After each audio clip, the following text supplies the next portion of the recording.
Okay, we got a skull. So there's another pit trap. Right there.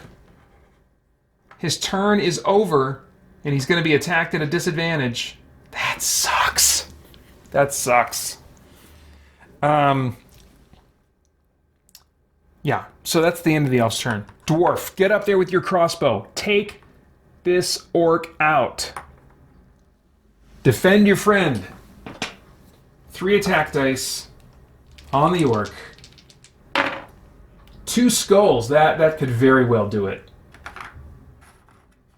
He needs 2 black shields. Nope. Alright, did we get any loot? Finally some loot. A 5, so we're drawing a card. So there goes the orc. And we got a number 7. So instead of what's on the card, we're going to look at Pater's random treasure table and roll the dice to see what we might run into. So I need a D10 for that. I think it used to be a D8, and then I changed it up a little bit. All right, D10. So the higher the better on this table that I've created. 5, right smack in the middle. Cursed equipment left behind by someone less fortunate. Roll 1d12 to determine which item/equipment in the armory you find. So basically, I just kind of look at the armory here, and starting, just going left to right, toolkit, short sword, helmet, dagger, broadsword, shield. I just number them 1 through 12, and for this roll. So let's find a D12 here.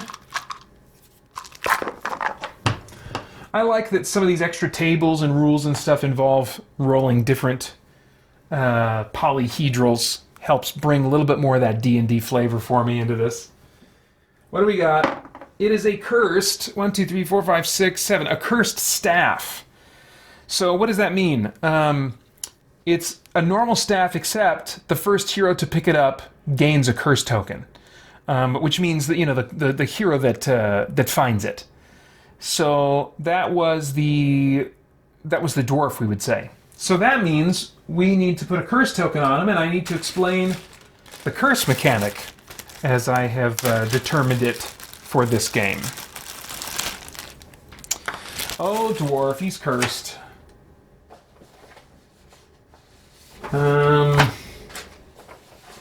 There we go. It's a monster ability.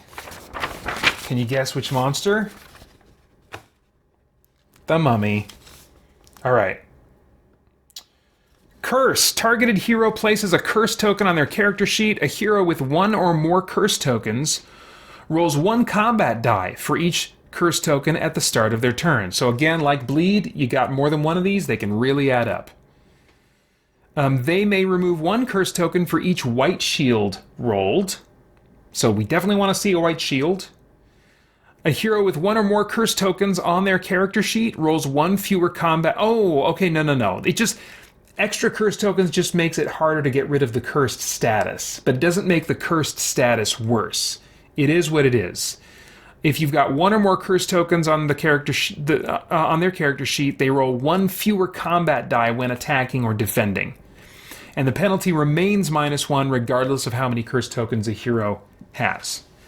Okay, so he's just kind of stuck with -1 attack and defend until he rolls a white shield at the start of one of his turns to get rid of this curse token, assuming he doesn't get more added.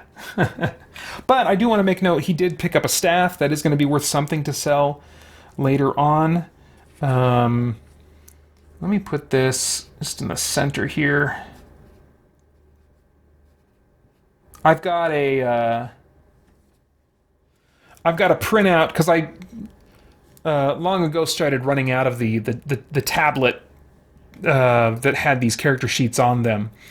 And even before I ran out, now I have run out. Or, I mean, I've still got them, but they've none of them that are clean. But I made a copy so I could have, just one page that has a full party on it. And that was largely for my friend that I was playing this with, because I would play as Zargon, he would play as the heroes, and so he'd just have one sheet with all of them on there. But the design of these, especially when you're playing this game for years and years and you're getting all kinds of different equipment, you're adding rules and stuff that might require a little bit more bookkeeping, you can just run out of room pretty quickly here. So I keep my party goal just kind of in the center here. I think what do I do? I think I say that like the goblin's ability, for example, could steal from anybody and it'll take from the party total. And yeah, I'll just put the staff there. There's no encumbrance limits in this game, so I'll just put it in the party total or whatever. So anyway, let's get the camera. How about there? That looks pretty good. All right, so that was the dwarf's turn. He doesn't roll for that thing yet, for the curse token yet. The wizard, just going to get up here and just move right here. Then he'll stay put. Oh, I got to pay for that trap. Okay, so I'm down to, as of now, just one threat token. And we cycle back to the barbarian's turn. He's got to jump this dumb trap now. Did we say that there was anything else in the hallway? No, there was nothing else. There was nothing else to reveal in this whole hallway. So, 1, 2, 3...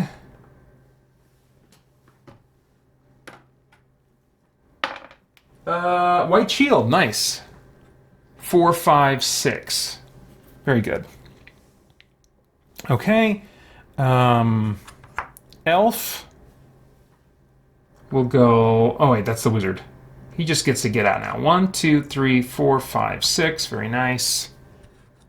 All right, dwarf, let's see if we can ditch this thing. Need a white shield. What do I get? I can't even see. Oh, it's a skull. Nope, so he's stuck with it. At least it's not like eating away at his body points. He does have to try and jump this trap, though. 1.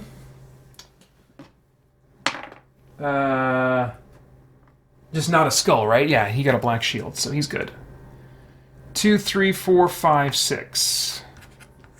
And then the wizard. 1, 2. Oh, come on now. Skull finally caught up with him. He was doing good on traps for a little while there. But that brings him down to 1 body point. Okay. Let's see, give my Zargon a threat.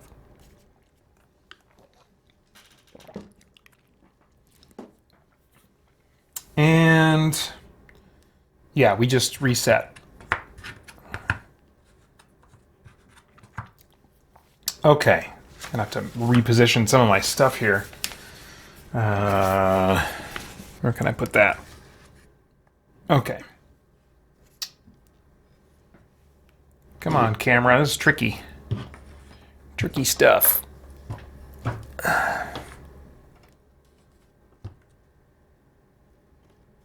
I would do this wirelessly with my camera, but it runs out of power too quickly.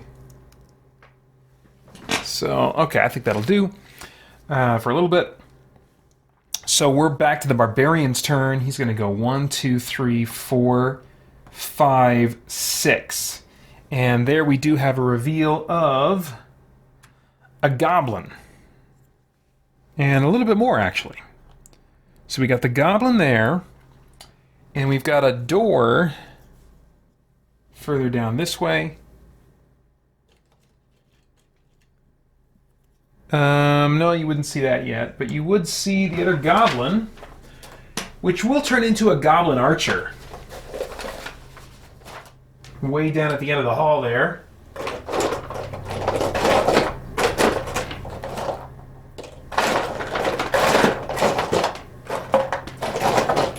If I can find the mini for him.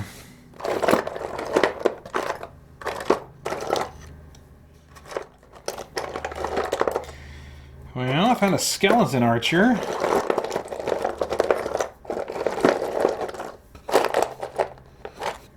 That is not what I'm looking for.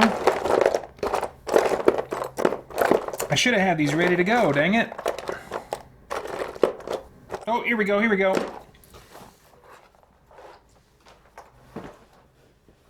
Alright. So this is a Goblin Archer from Descent, 2nd edition. Come on, camera. Help me out here. There we go.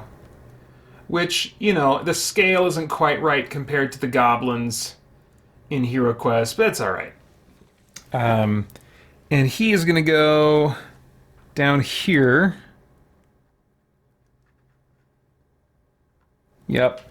And you know what? Actually, I will put these... I do typically rule that if you're at one end of the hallway or looking down at the other, you can kind of tell if it ends with a option to turn left or right, or if it's a dead-end hallway. I think you can usually eyeball that. So I'll put those there, and then one more door.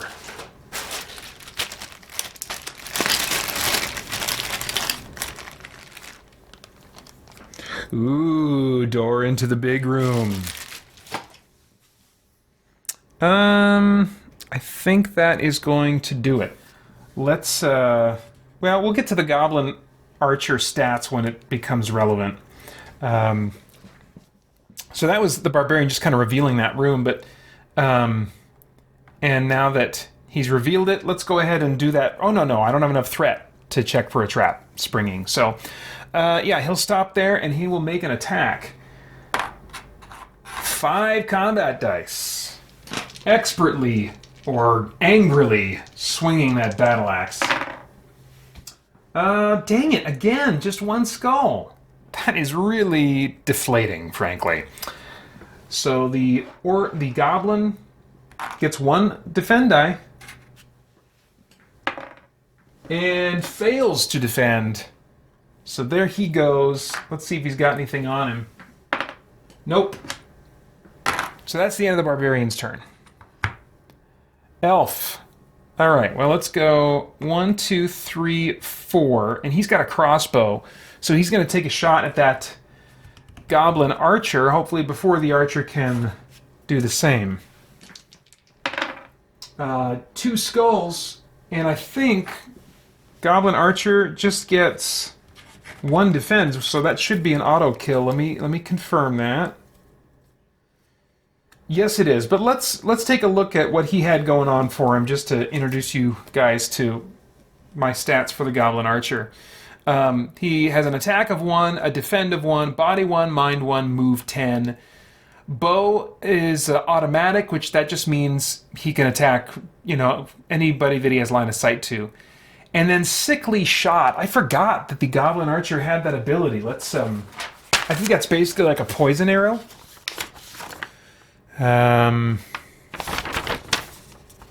Sickly shot. Target hero in line of sight. See, this is not automatic. So that's the difference. Target hero in line of sight places a poison/disease token on their character sheet. At the beginning, so it doesn't do damage, it just, if it hits, it infects them. At the beginning of every turn, they roll 1 combat die per token. A skull, they lose 1 body point. A white or black shield, they remove 1 poison/disease token. Remove all poison/disease tokens from any hero who drinks a healing potion or is the target of a healing spell. The status has no effect on rock skin. So anyway, a little bummer that we weren't able to get that ability out to play with, but let's see if he left us any loot. Nope. Alright, so that's the end of the elf's turn. Dwarf, how you doing with this curse, buddy? Let's see here. He needs to get a white shield to get rid of it? I feel like it's a white shield. Let's not trust my feelings. Let's look it up.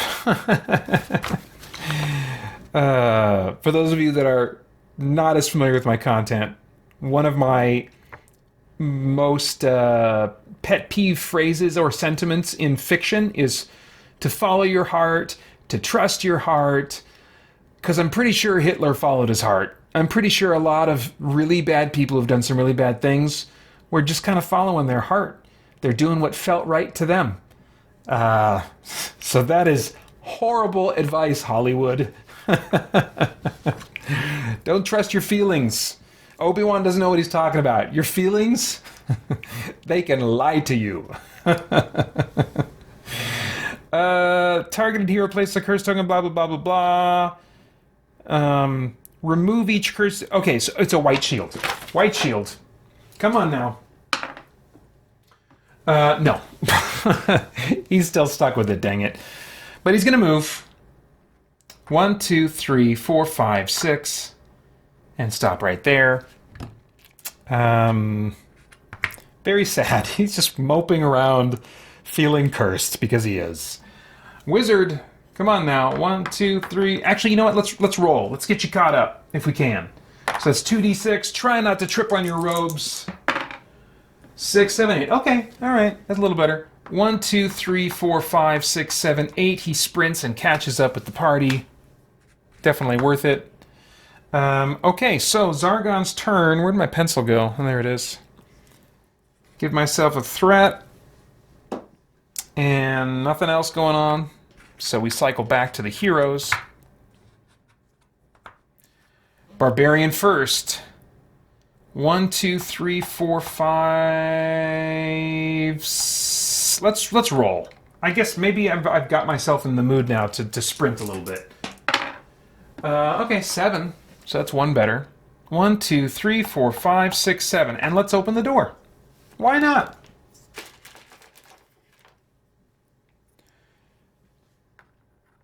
Okay. So in this room,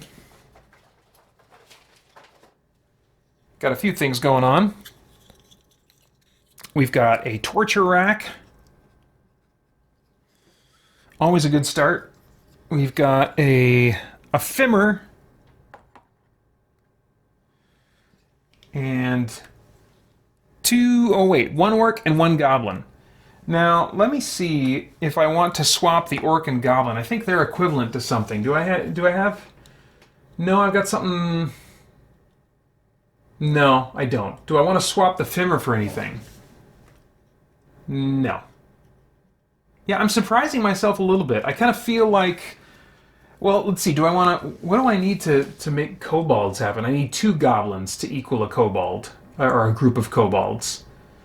No, let's just stick with this arrangement here. So doors open. He can't move any further, and his turn is over. Elf. Let's see. 1, 2, 3, 4, 5, 6. Well, I mean, he can get in there and mix it up, but I'm not sure that he wants to do that. Yeah, no, let's just get him by the door.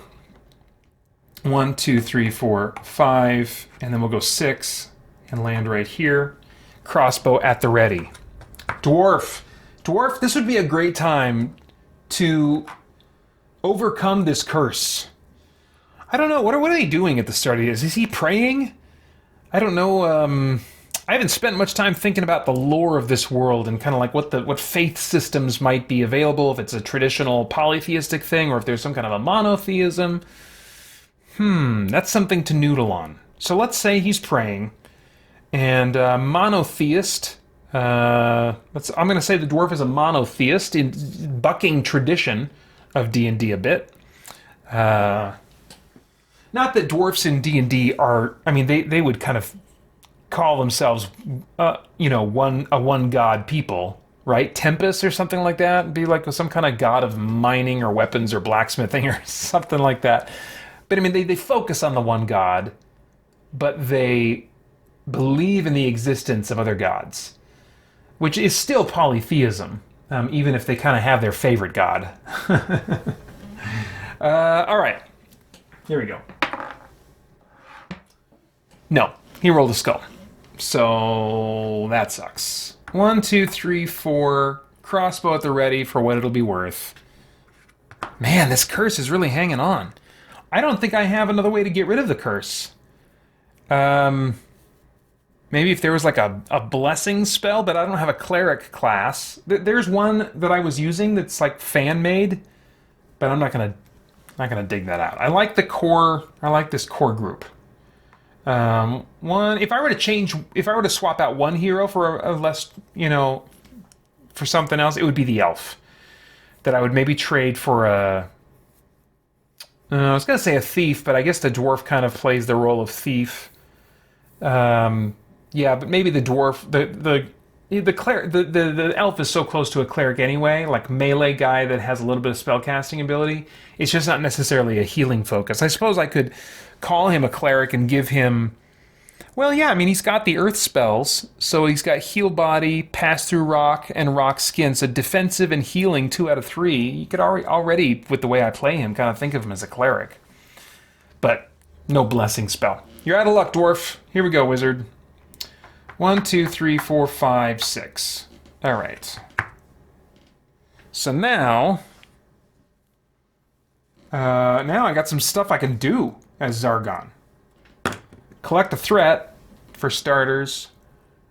Man, it'd be nice if... Can any of these guys... None of them have any kind of diagonal attacking ability. Dang it, I should have swapped out that goblin for a Goblin Archer. I'll do it. I'll do it anyway. Because he can attack diagonally. Yeah, no, I misidentified that, guys, the barbarian says. You know me, not too good with the smarts. Yeah, let's do that. So we'll start with the Goblin Archer, who's going to move right there and attack the barbarian. Or should I go for the elf? No, because to reach the elf, I'd have to put myself there and take up prime real estate for someone else to attack from. So yeah, boy, I wish I could get at that elf, though. He's only got 3 health points. That's all right. That's all right. Should we go for Sickly Shot? Let's do it. Let's go for Sickly Shot. So I need to roll anything but a 1 or a 2. Yes! Okay. I don't even remember exactly what this does. Let me, Sickly Shot. He gets a poison/disease token. I didn't show you the curse token before, I don't think. But this is a curse token from Descent First Edition, I'm pretty sure. So, like, I'm using a number of tokens from Descent First Edition, which I would say, man, my friend and I played Descent First Edition almost to death. We still kind of sometimes tell ourselves we'll go back and do Road to Legend. I did not like 2nd Edition. We tried to like it. We really did. But it's more like a fantasy skirmish game than a dungeon crawl, which is a bummer. Let's see here. First Edition Descent, now, it plays kind of cumbersomely, but if you're using Road to Legend, it's kind of almost worth it because of like just all the stuff that can go on in that game. So anyway, this is the poison token from Descent, and I use to represent both poison and disease. I combine poison and disease into kind of one ailment. Maybe I should call it, what would a term be that would encompass both? Would infection work, or is that infection? I think implies something like a biological, like a disease. There's probably some kind of broader word that I just need to think about. I almost had one pop to mind. Yeah, I don't know. I'll have to think about it. Anyway, so that's what the barbarian has now. And what happens again here? Beginning of every turn, rolls a combat die for every token. On a skull, you lose a body point. On a white or black shield, you remove it. So, pretty straightforward. Or you lose it if you are the target of a healing spell or drink a healing potion. Okay. Alright, cool thematically. Sucks for the barbarian, of course. But that is the Goblin Archer's turn. Well played, if I do say so myself. Fimmer's going to get in here, and he gets 3 attack dice. Right? Let me make sure I've got his... Ooh! Do I want to grapple? No. No, because I can't really take advantage of that still. I got to get them in the room to really take advantage of that. That's the one thing. I might need to rethink what the Fimmer's special ability is. It is so rare compared to other monsters that I've, and their special abilities I've created. It's so rare to be in a situation where grapple is tactically relevant. So I need to think about that. I need to think about something else that I can have the Fimmer do. I guess I could give him Famished Flesh Eater. There's like another monster type that has a stronger version of Flesh Eater. I don't know. Fimmer, I think, is an original concept that was made for this game. which is why it doesn't appear in the reprint, because they don't have the rights. Fimmer is a Games Workshop, like Warhammer people. It's their creature. They own the copyright. Anyway, what's going on? Fimmer's attacking. Okay, so we got 2 skulls on the Barbarian. I might be running out of steam here, so I might need to stop for today pretty soon. Yeah, that's sounding really appealing. So I think I'll wrap up this room encounter and then pull the brakes, put the brakes on. So Barbarian defends with 4. He's got 2 skulls coming at him,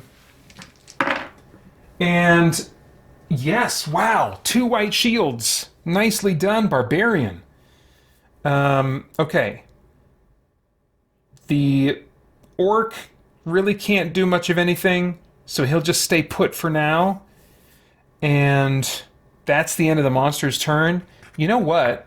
I think maybe I'll just while I'm at a sensible place at the beginning of my hero's turn, I'll just stop here, put an edit point here or something. Hey guys, Peter Franson here. Want to play games to save lives? Then join me again this year for Game Save, our annual charity fundraising event in support of St. Jude Children's Research Hospital, whose compassionate care and cutting-edge research has been saving the lives of children all over the world for decades.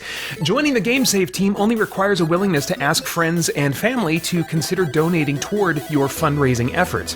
Team members also usually do something fun and game-related to draw attention to their fundraising, like a special game night at your home or church, or like me, you can do a crazy 24-hour video game marathon. Now, I'm theming my fundraising around video games, but you can also use tabletop games if you want. What you do to raise funds is entirely up to you, but by joining the Game Save team, you can get support and encouragement from myself and other team members, and have more attention drawn to your fundraising efforts. You can get more information about the origins and heart behind Game Save itself at gamesave.christiangeekcentral.com. To join the team, make an account at tiltify.com, then click on the link below and click Support Campaign. After that, follow the instructions to create your own personal campaign in support of the CGC Team Campaign. To help your donors avoid confusion, I recommend using your name and the phrase CGC Game Save 23 as the name of your individual campaign. After that, as team leader beginning in October, I provide team members with weekly tips and resources to make your fundraising as fun, easy, and effective as possible. October is going to be our main push for fundraising, capping things off with my annual 24-hour video gaming live stream on November 4th, although you are welcome to continue fundraising until the end of November 30th, when our official final total will be tallied. If you have any questions before or after signing up, you can reach me anytime at paeter@spiritblade.com. I'm happy to help, and I hope that you'll consider being a part of this with me. I can't wait to get started. Thanks for watching. Bye-bye.